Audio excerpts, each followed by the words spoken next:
Hey, welcome to the process. My name is Dr. John Bush. We are crushing this business here in my classroom. This is lesson 74. Goodness, has anybody done so much during such a short time? I don't know. Don't think so. We are continuing our deep look at positions from 2015 to 2020, looking at a PPR draft positions taken historically. We are focusing on the tight ends. We've done quarterbacks, running backs, and then previous to that, we kind of did an overview. So the last three lessons are pretty much essential if you're liking this kind of material here. Give you some, again, a background. We're trying to help you win your fantasy football drafts. Long time ago, I think I said that was about 60% of the game. I base that on over 100 and something different leagues I've played in the last couple years, and that's what I have found. I suspect the real number is fairly close to that. So if you can win your draft, you got a nice shot at crushing your league if you're good at picking up waiver wire and managing your teams. So let's start with the tight end position here, looking at the different years here. I've shown this before with the QB and the RB. We're looking at the average draft position 1 through 18 for the tight ends at 2015 through 2020. I have circled the top 5 PPR fantasy points per game and colorized the purple or the higher points generated by that player at that position drafted. So this is a preseason draft compared with after season production, right? So you get to see before and after. And if there's a blank, means that there was an injury or some other kind of issue that prevented the player from playing. So that would have been what I would consider a failure. Anything deep yellow, small, would be a failure as well. So 15 to 20, and then if we look at the overall 6-year average, I circled the top 5 here. So notice the top 4 ADP tend to generate the best tight end. So this is a very true view of drafting tight ends these days. I know at one point there was a discussion late tight end drafting or whatnot.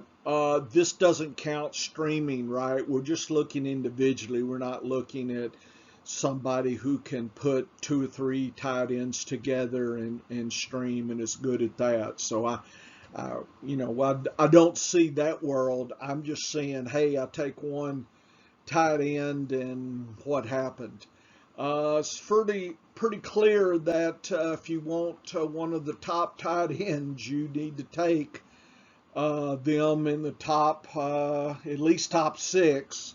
You got the top 5 here, but anything past the 7th ADP, there's some risk. I mean, there's the 14th hasn't had a good average over the years, but certainly after the 14th position, times are tough here.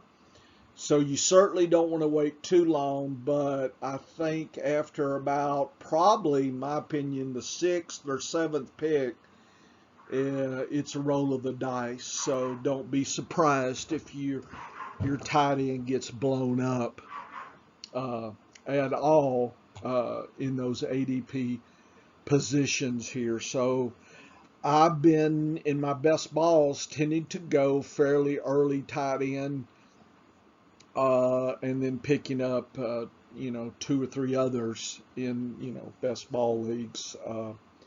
So that's just kind of how I've been doing it.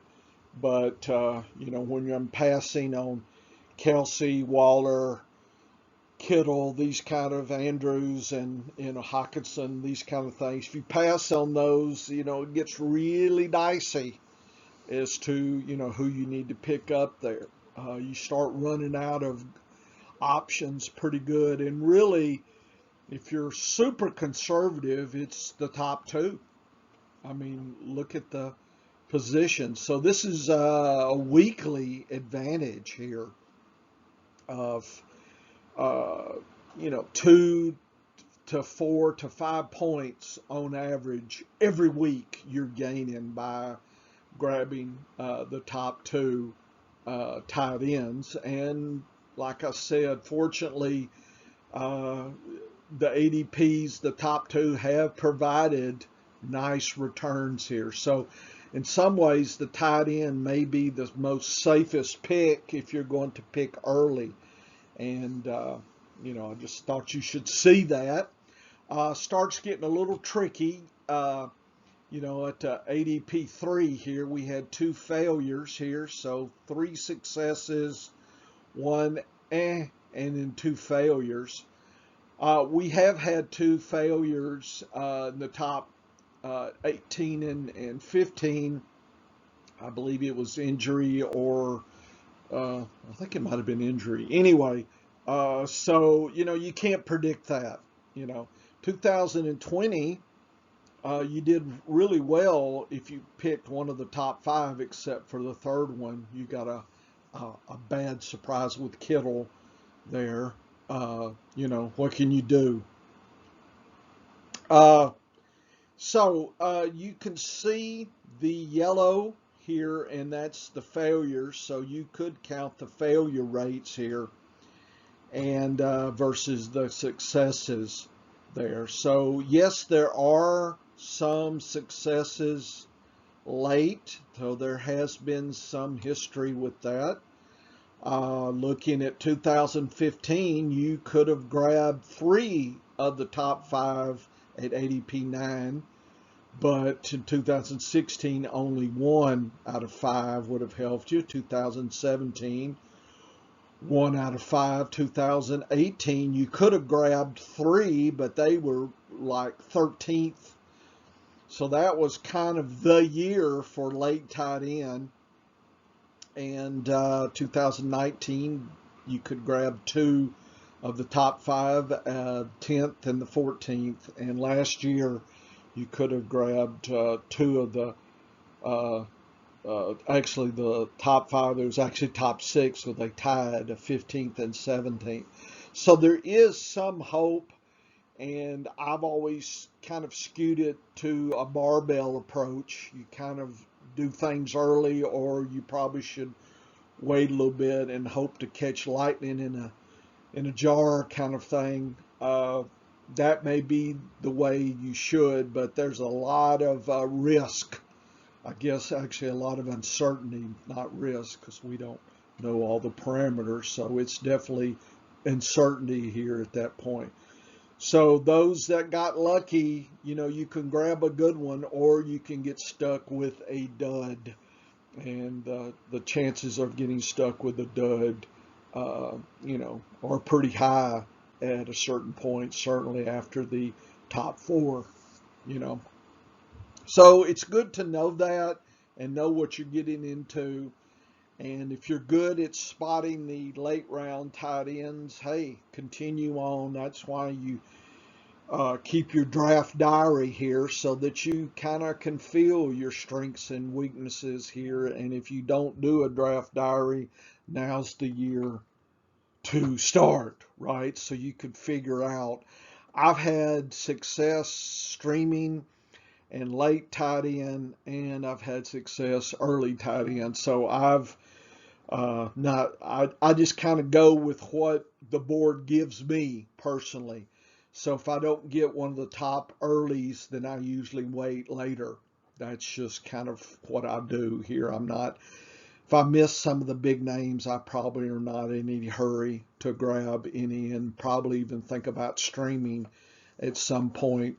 And that's fine with me. Each strategy is worked out according to my draft diary. Okay, so I know I can make both ways work. What I wouldn't do is probably grab a middle round, even though that has worked on occasion.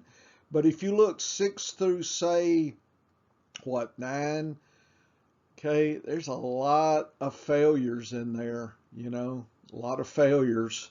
And I think I'll just wait a little bit because the pressure to grab a tight end becomes later, not as strong, and people start leaving some, some good tight ends on the board. People miss there. So I kind of like that, and that's how it works for me. But you need to be educated. This is that reference class forecasting I talk about. We have to establish a foundation of what is the metrics. Should say what are the metrics, and you need to understand that before you're going into the draft. Another way to look at it, I've did a table here, and I asked the question: how many ADP picks do you have to go before you grab the top tight end, or the second, the top 2, top 3, top 4, top 5, just kind of for my knowledge. And grabbing the top tight end, you only had to go, except for 2015, since there was an injury, you only had to go down to the second pick in those years there. So that, and somehow I left off 2020 out of my bad, but you can look and see right there in yellow, it was the same pattern here, right here. So here's a graph of the table here. So I must have missed 2020, my bad. To get the top 2, you went down again, throwing 2015, very strange year if you look at the data. So if you ignore that and go to 16 through 20, you had to go to the top 4. Okay, so 2 of the top 4 were getting you the top 2. 3, you had to go all the way down to the 13th as the worst. But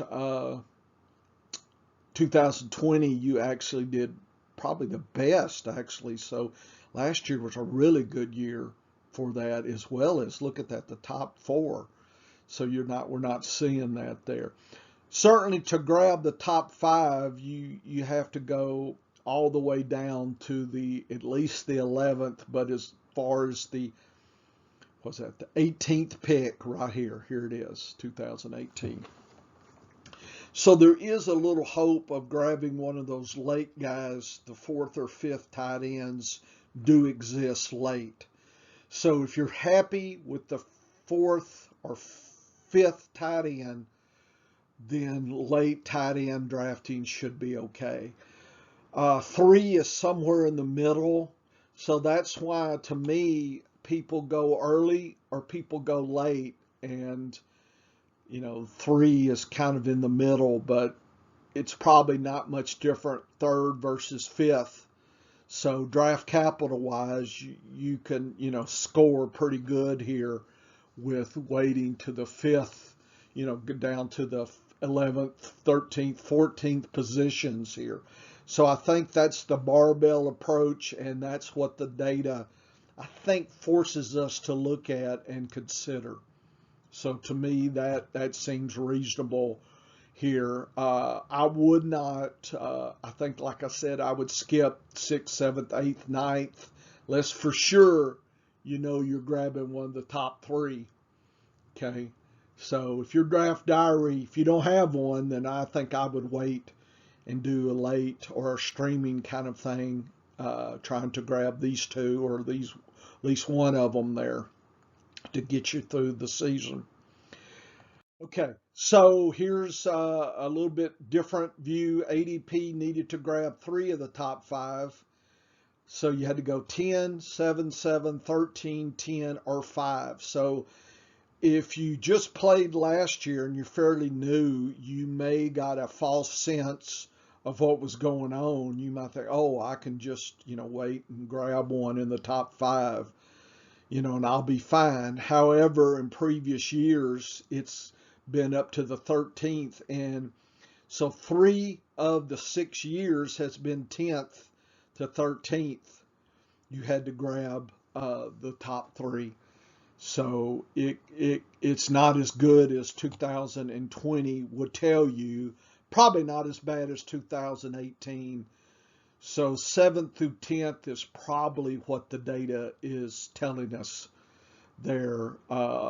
So you can probably wait, like I said, 10th maybe, and still grab maybe potentially one of the top three. So there is hope for the later tight end plays there, is how I take away this data. Another way is you plotting this and you just look for is the data choppy or smooth? These are trend lines here in the end of the season versus the ADPs from the first ADP to the 18th. And you can see some early indications. Here's the early 1 and 2 that we've seen, kind of that barbell. And we've seen kind of later in the grab that you can grab an okay tight end here. In fact, it's fairly smooth here. And I did 20 was in purple here. And that was fairly smooth. And orange was 2019. So if you can live with one of these, then there's probably no hurry to grab once the top 2 or 3 or 4 tight ends are gone. No hurry at all, and probably save yourself some draft capital waiting 10th, 11th, 12th picks, something like that, or do a streaming thing. And what I mean by streaming, I'm assuming you know that, is you get multiple tight ends with different uh, off weeks, bye weeks, I guess, and you cobble together a tight end play between the two. A lot of people, and I haven't got my data yet, I will actually try to predict and pair up pairs that have a synergy to them, that when one of the streamers has a bad week, according to defense against the position, the other one has a good week. So they're actually, and I know there are websites that actually show you the good pairs and whatnot. Hey, pretty much they're, probably telling you pretty much what others are going to tell you. So, either whatever your favorite information site is, you can plan that as well. So if you're happy with streaming, or you've shown in your draft diary that that's worked for you, then great, go ahead and do that. And in years, I've done that. So I prepare in my drafts if I have to go streaming. If people grab the early tight ends too soon, in my opinion, I'm not going to reach. I'll just wait and try to stream them. So I kind of have a, if this possibility, or then I stream. So I grab an early, or I wait to do a streaming situation. So you do need some homework on preparing tight ends. And people do this with quarterbacks as well, grabbing some of the top quarterbacks or streaming. However, with quarterbacks, a lot of them are pretty close to the same each week, that it's not as an advantage as tight end streaming, in my opinion. But some people are talking about deep tight end streams, like the bottom of the bottom. Certainly you could play that game as well. So, do some homework on streaming in your tight ends, but be prepared to jump in some of the early ones too, because you can get awarded that way. And, the data says that they are who you think they are early, right? There's probably less uncertainty early, and probably about the same uncertainty after that point, probably 5th or 6th pick. You probably, and if you can see, here's the 5th pick, you can see some of that going. See, some of that you see actually is increasing. Some years, see this going up, that means that these were producing better than the 5th, 6th, and 7th picks. That's what this data is saying here. But some years it's really bad after about the 15th. So I wouldn't hang around too long. To me, the sweet spot is probably 14th, 10th to 14th-ish. It's kind of, that's where I want to grab at least one of my streaming tight ends if I'm going that way. Okay, I would not wait deep. I think quarterbacks will be better for that deep play than tight ends. Okay. I did this as well. I looked at the uh, average tight end fantasy points per game, and then looked at the kind of the standard deviation, which catches about 70% of the players are in that zone. And so I just blocked that out with the purple. So anything above or below are the extremes. So where are the extreme goods? Notice 4th pick right here. You're getting in the first top 3, you're getting extreme good news here. Okay, that's the early. And then notice, and this is why the streaming or the late tight end works, is because look down here into the 10th through the 14th. You can get some goodness, and everybody is about average, and there's not a lot below average. Notice about the 15th, 16th, 17th, 18th, you start getting tight ends that are really sucky, really sucky. So to me, this data has driven my strategy.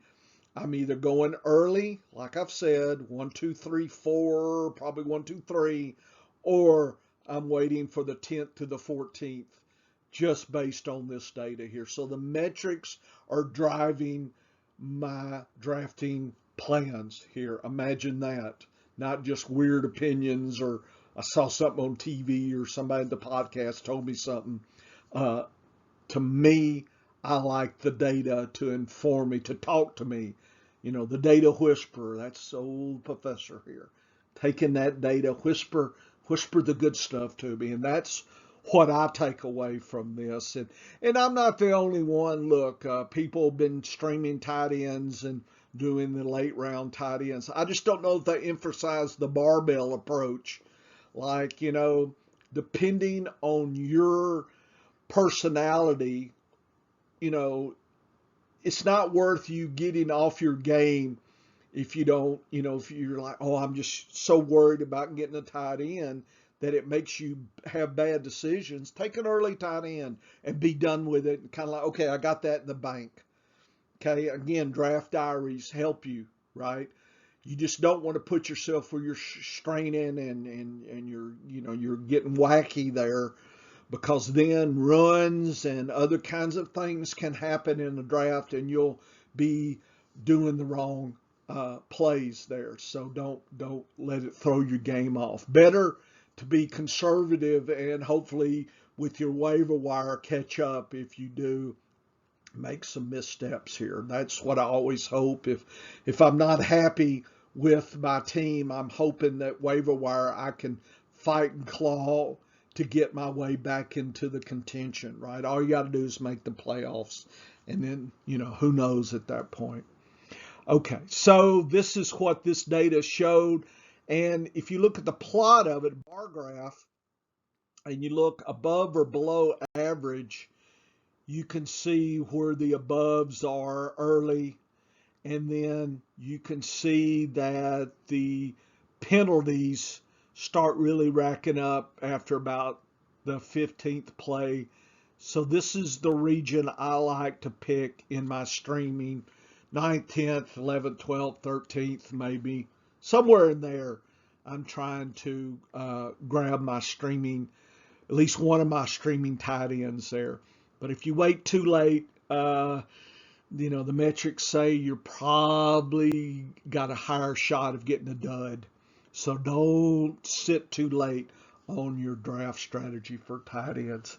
Okay, I hope that you see how the data push me to my strategy here, and I hope you'll use this to your advantage and help you win your draft. This is the old professor for my process. We're rolling on with tons of lessons in the classroom, and this stuff never ends, right? We just stop, but it never really ends. Okay, take care. Come back.